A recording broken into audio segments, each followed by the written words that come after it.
about that song. That song is based on the poetry of Mevlana Jalaluddin Rumi, and it was set to music by a Starr King grad, who was at graduation last night. Well, that song has traveled to Turkey. Every year I lead, for the past 2 years I've led an immersion for students in Rumi and the cultures surrounding Rumi. And so that's our wake up song, it's time for breakfast song, time to get on the bus song. And we have had the pleasure of singing that song for Rumi's 22nd generation descendants.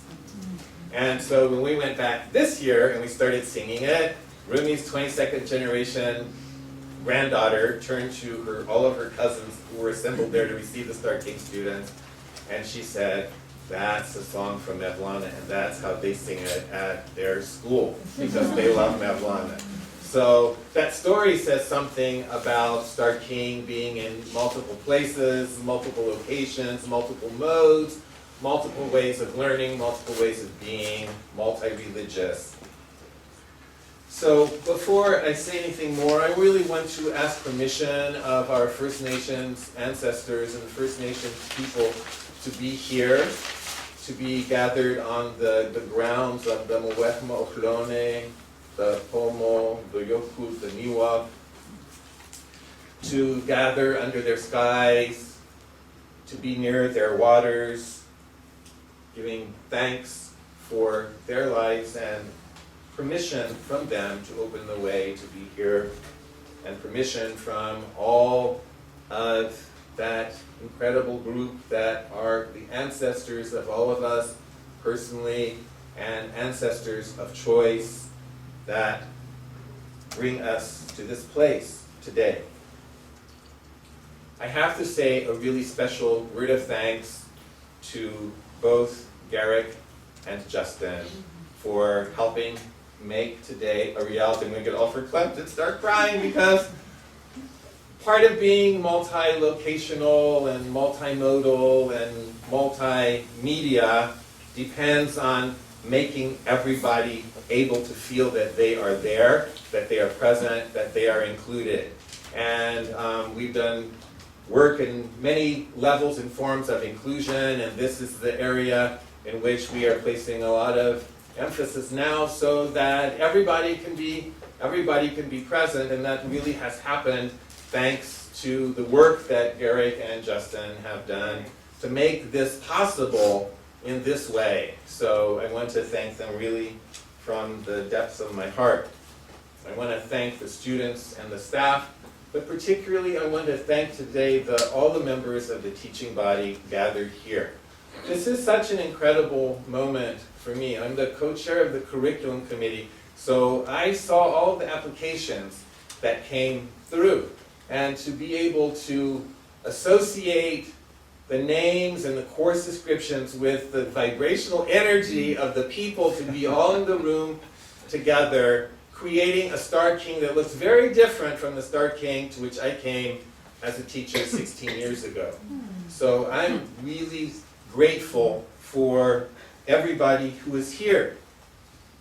We are a multi-religious, multi-issue, multi-layered, multi-locational, multi-modality, and as I said yesterday, multi school and teaching body.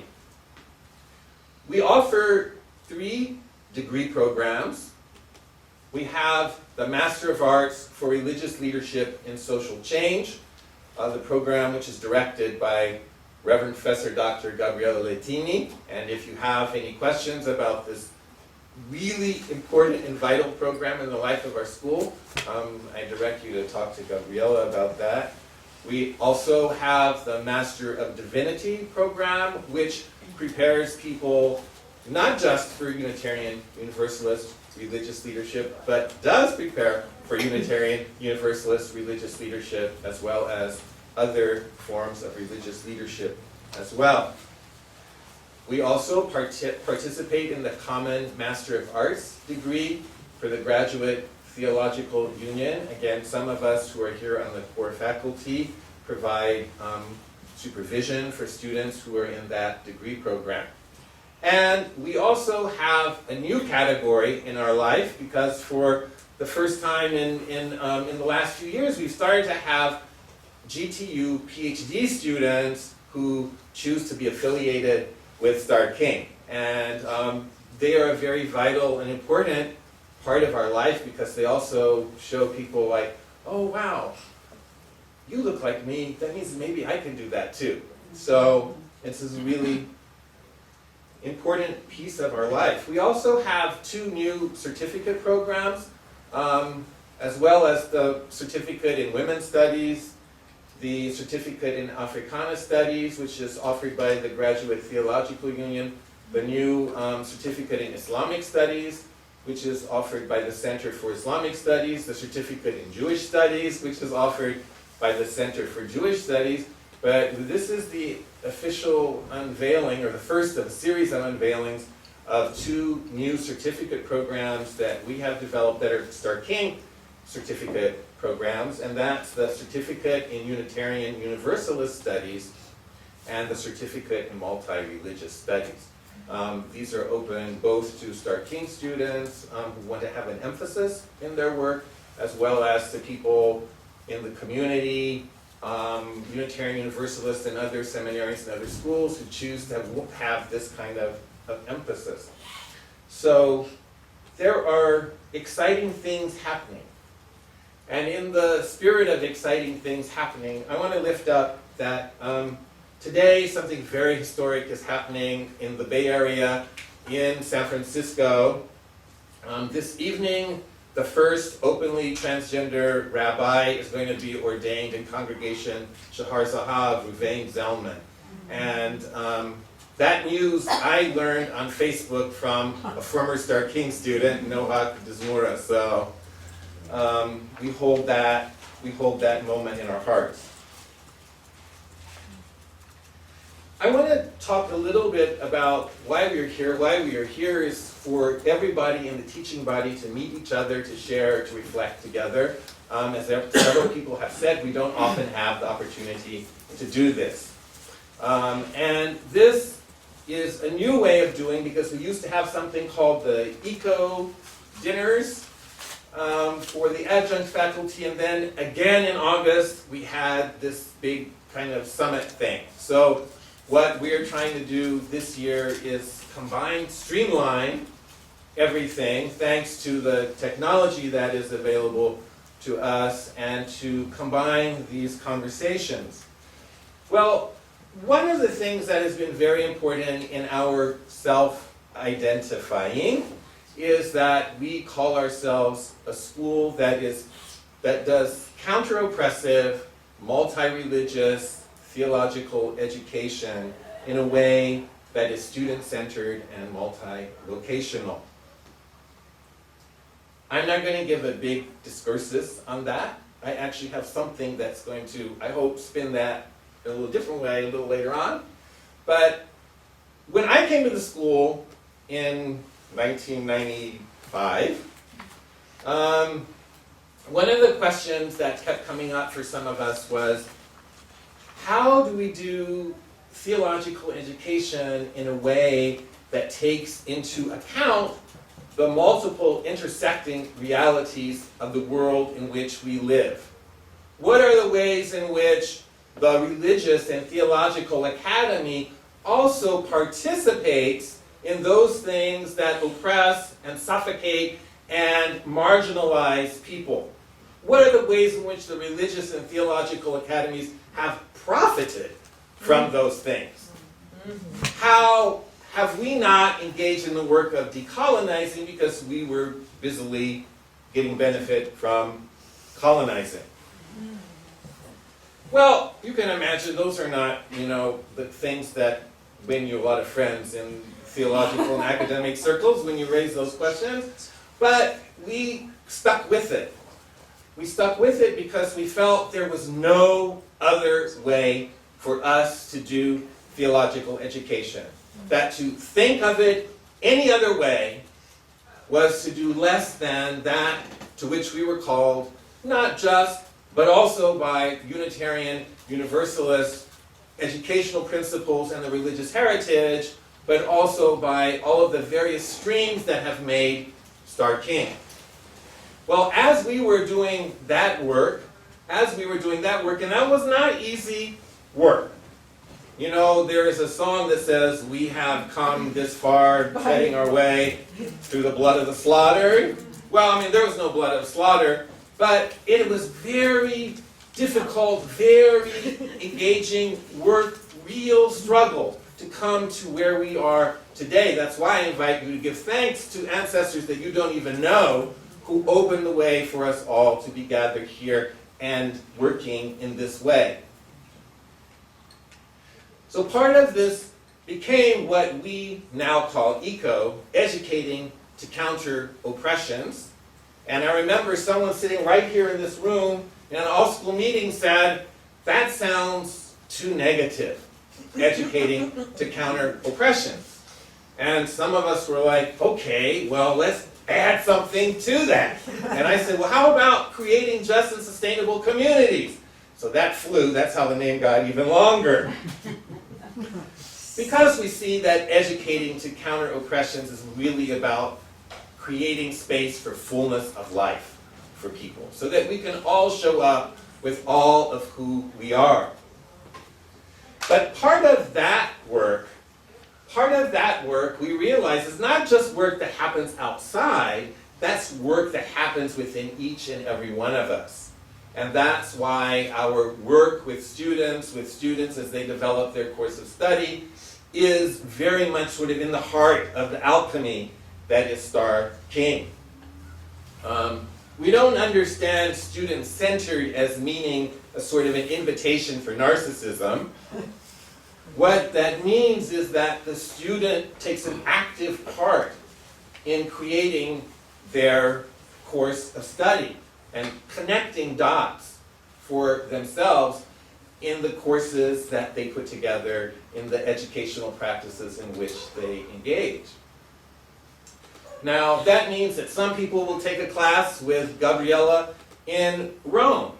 And there's an interesting theological question.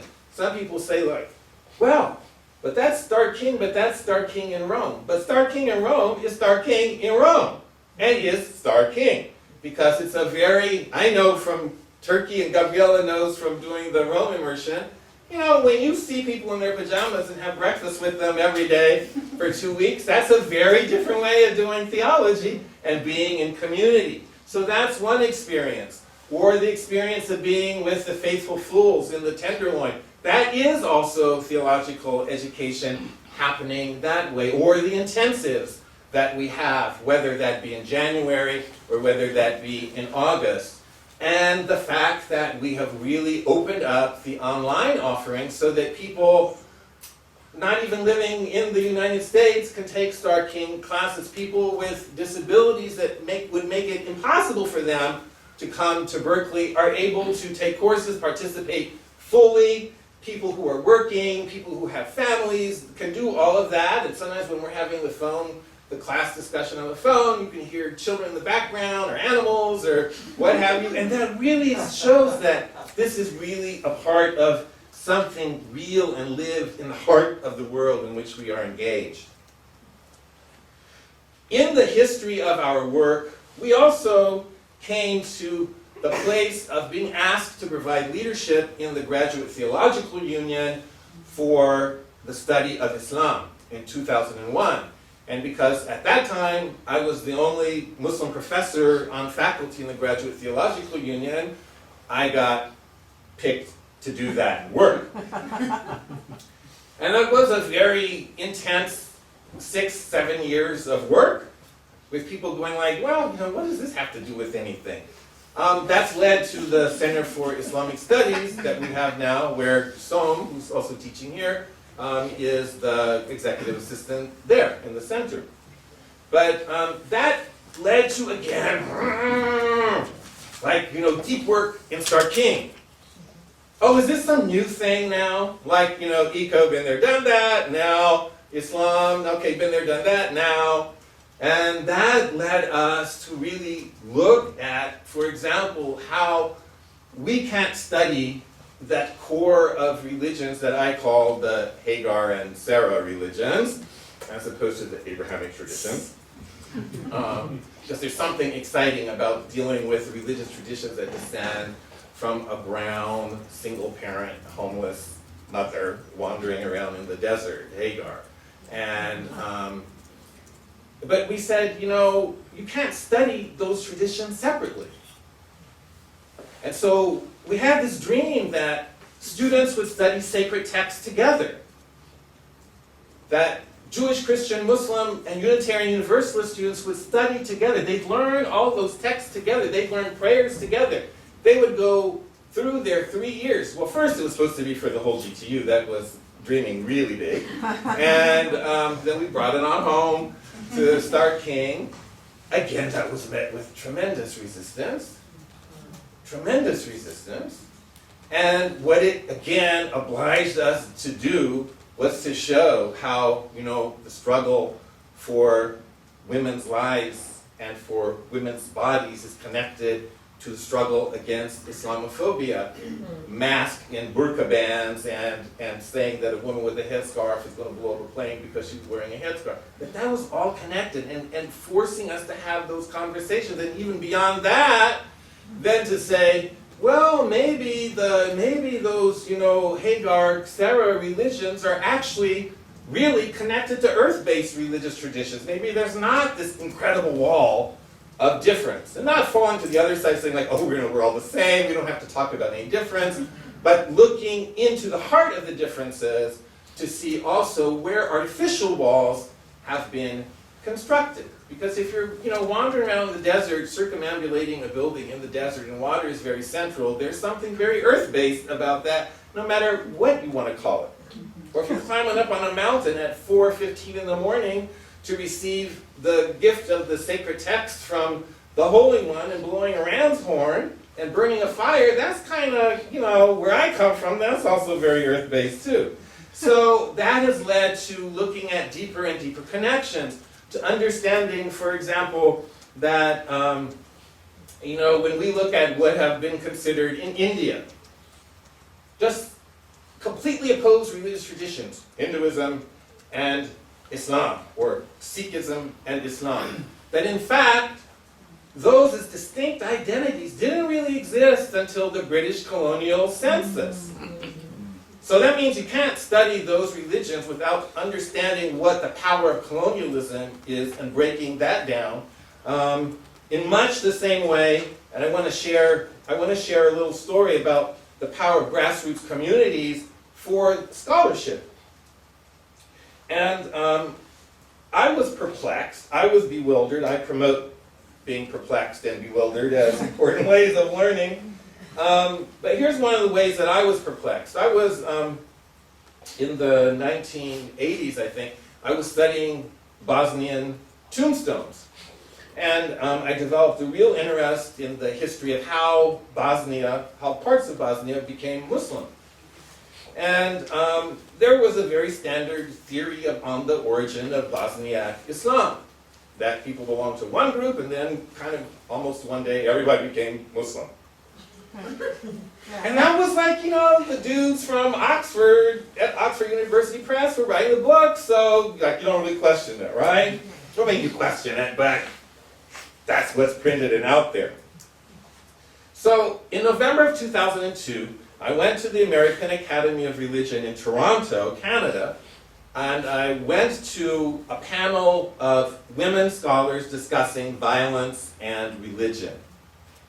And I had the opportunity to meet a woman who became very decisive in my life, Professor Dr. Amila Buturovic.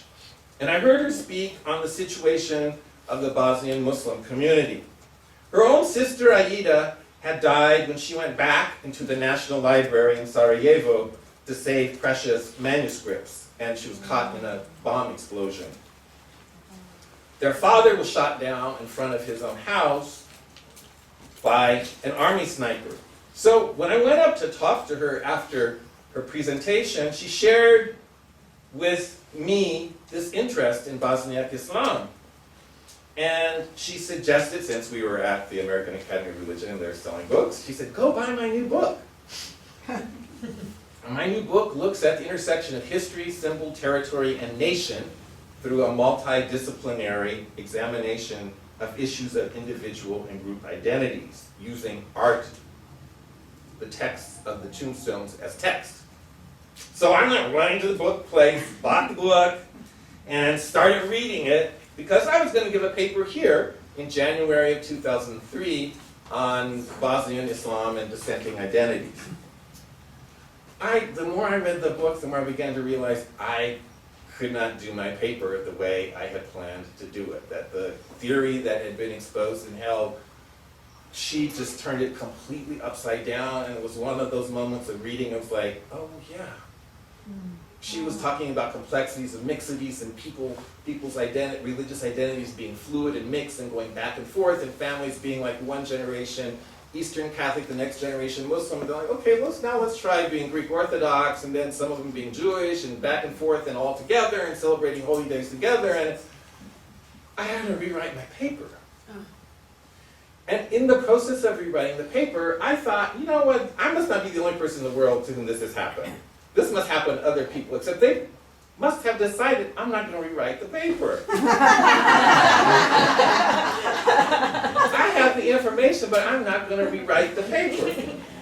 And this transformed my understanding of the complexities not only of Bosniak Muslim identity, but the complexities of engaged scholarship as a source of resistance. And I decided to dedicate my paper, and in my paper I talked about the changes I had to go through writing this paper that was supposed to be just like really very simple thing to do. But that writing this paper, I dedicated to the memory of Bosniak Muslim women who had been annihilated in order to sustain and perpetuate these fictions of racial, ethnic, and religious purity, to which I was subscribing by following this earlier theory without examination. And the fact that these women in their very bodies had inscribed in their bodies the total erasure of the other. So coming to this understanding of the intersection of ethnicity, race, gender, bodies, class, language, religion, food, all of those things led me to see that I could not participate in ideas that conspired to erase and dismember Bosniak Muslim women and other people. And the same thing happened when I started reading the work of Yoginder Sikand, who writes about the fluidity of religious communities in India, where grassroots communities embrace gender complexities, have a gender expression and identity that's beyond the binary genders that we have. So, who knew that taking a course on religion in South Asia, you get to study food, music, dance, ritual, gender subversion, all of those complexities. And that's the location from which we work, like seeing how all of these things interconnect constantly. This year, we're taking as the focus of our work ritual arts. How do you do ritual in context? And I invite you to think about this as you prepare your courses. How do we do ritual in a way that sustains people in a counter-oppressive, multi-religious way? How do we do that? And that's an important question for us here at school, because this is what I'm looking for Professor Michel Favreau, because that's going to be the work of the community this year to move in this direction. And what we will have in August at the beginning of the school year, or just leading into the school year, is what I've dubbed it a symposium, because it's a cross between a symposium and orientation this year. But next year we'll have like a full-on symposium. But this will be a gathering of all of us to talk about these things, to share these things, to perform these things, to move in these ways, showing how the life, the embodied life, the embodied ritual life connects all of these things, so that when you're talking about educating counter-oppressions, you are talking about multi-religious theological education. And when you talk about multi-religious theological education, you are talking about educating to counter-oppressions. So I want to end with some spoken word art. That's something that I do in my other job. Because I live in between time zones, I have to out myself clearly about this. I'm a person who lives in diaspora. So part of the year I'm living and teaching and working from Istanbul, Turkey. Another part of the year I'm in Ajmer, India, in Rajasthan. I'm a sheikh in the Chishti Sufi order that has its seat there, so I go home to be resourced and to be with my teachers and community. And then other parts of the year, I'm here in Berkeley. Wherever I am, I'm teaching and being provost from those multiple locations. So for those of you that are familiar with the Gospel according to St. John, you know, sometimes you will see me, sometimes you won't see me, and then you'll see me again. So, but I want to just close with this. I was asked once to do a poem, and it's a riff on Dr. Martin Luther King's I Have a Dream. It's called I Had a Bad Dream. I had a bad dream that lasted too long, that started some weeks, some months, some years, some centuries ago, of way too many people, places, laws, and things telling me that my colored body was no good, that it had no value. Telling me that it could not be fat, or too tall, or too short, or too skinny. Telling me that bones and wheelchair bodies, bones and braces bodies, deaf bodies, and blind bodies were bodies without value. Telling me that we could not be colored and queer at the same time. Telling me that black and white were the only realities, and that if we were anything else, or more than one thing at a time, or, God us forbid, too many things, then we were doomed to be erased. Telling me that desire and sexualities were not fluid. Telling me that everything had to be either or. Telling me that we could not be shapeshifters, border bandits. Telling me that gender was fixed, and that there were only two, and that male definitely equaled superior. Telling me that I was confused. Telling me that the sharing of erotic power was wrong. Telling me that we could not raise our children. Telling me that we could not live and work in this country because we are suspect. Telling me that I could not claim a partner's body because I was not family. Telling me that our relationships did not merit recognition by law. Telling me that we were wrong. Telling me that we were shades, shadows, half-lives. Telling me that we should not be allowed to exist. Telling me that we had no rights. You know what? I had a bad dream.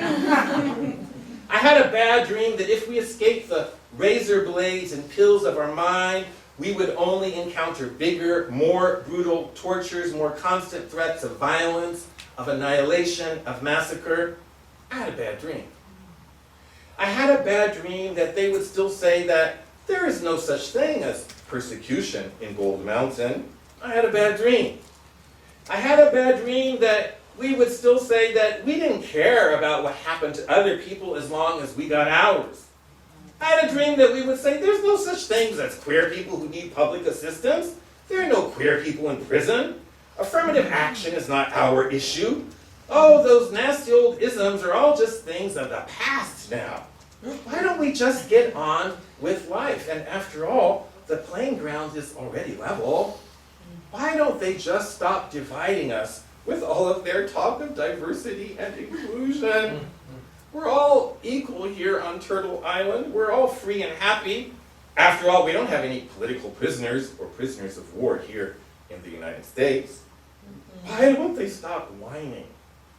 After all, no one suffers more than us, so why can't we just all get along? I had a bad dream. I had a bad dream that we would be afraid of delighting in the dazzling display of our differences, and that instead we would run to new closets of, we're just like everyone else. New and renewed closets that would confirm our belief that different equals wrong. Condo closets that would promise equality if we but erase ourselves.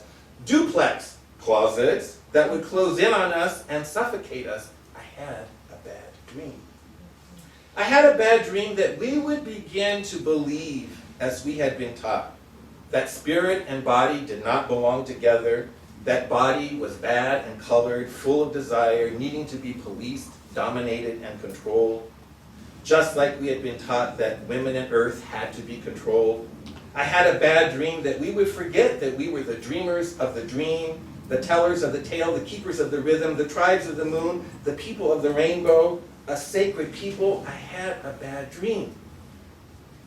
That the violence against us would increase, that in Oakland and in Richmond, in the military and in prisons, in veterans administration hospitals and in reservations, in breast cancer wards, in farm towns, in AIDS wards, homeless shelters, abortion clinics and parks, in immigration detention centers, in sex clubs, in shrines, places of prayer, and mosques, and mental hospitals, we could still be lynched and executed at will, bitter fruits of a bitter tree. I had a bad dream. I had a bad dream that once dispersed to the four directions, we would be forgotten like countless others, victims of a media whiteout. Killed twice, our voices no longer heard. I had a bad dream. But now my sound is carried through you. My bad dream becomes sweet dream as you scream that there can be no renewed hope, no equality and justice for all, as long as there is no equality and justice for all of us, for each one of us, with all of our madly beautiful pieces, parts, fears, contradictions, and dreams. That there can be no postmodern, post-colonial equality and justice for all, as long as our bodies and minds are still colonized, are still kept as someone's occupied territories, as long as dreams are still squashed, as long as queers and Chumash and post-nuclear Pacific Islanders and Bosnians and Filipinas and women with cervical cancer and Miwoks and Yokuts and Iraqis and Kurds and immigrants and women with HIV and Chechens and Kashmiris and Filipino Moros and poor colored bush dykes and mixed blood people, drag kings and drag queens and Rwandans and Israeli refugees and people living with HIV and Palestinians and Chicanas and pagan leather queers and South Asians and people without health care and intersex and polysex and Puerto Ricanas and transgender Sufis and black folks and sex workers and Persian Muslims and Ethiopian Jews and Chechens and Chinese Muslims and Maidu and Pomu and Muslims and people with disabilities and Sri Lankan freedom fighters